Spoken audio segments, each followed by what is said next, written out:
తెలుగు మిత్రులారా, మోదీ తాతగారు మాటలు మీరు విన్నారు కదా. చంద్రబాబు గారు, బ్రదర్ పవన్ కళ్యాణ్, ఇది మనమే చేయాలి, మీరే చెయ్యాలి. అధికారంలో వచ్చినంత వరకు ఏమన్నారు?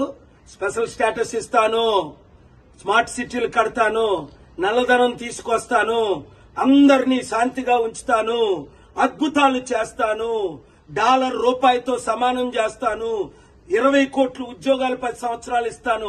ఆ మాటలన్నీ మర్చిపోయి 2014లో వచ్చినప్పుడు మనకి మట్టి దీపము, ఇప్పుడు వచ్చినప్పుడు పవన్ కళ్యాణ్కి ఆ విక్కీ టాబ్లెట్. అప్పులు మనం చేసి మన రాజధాని కట్టుకోవాలట. ఇప్పటికైనా బుద్ధి వచ్చిందా? మన డబ్బంతా తీసుకెళ్లి గుజరాత్కి అప్పచెప్తున్న లక్షల కోట్లు. మార్పు రావాలి. మాకు మోదీ వద్దు, మోదీ తొత్తులు వద్దు అన్నవారందరూ క్లిక్ చేయండి, వీడియో ఫార్వర్డ్ చేయండి, మార్పు తీసుకురండి.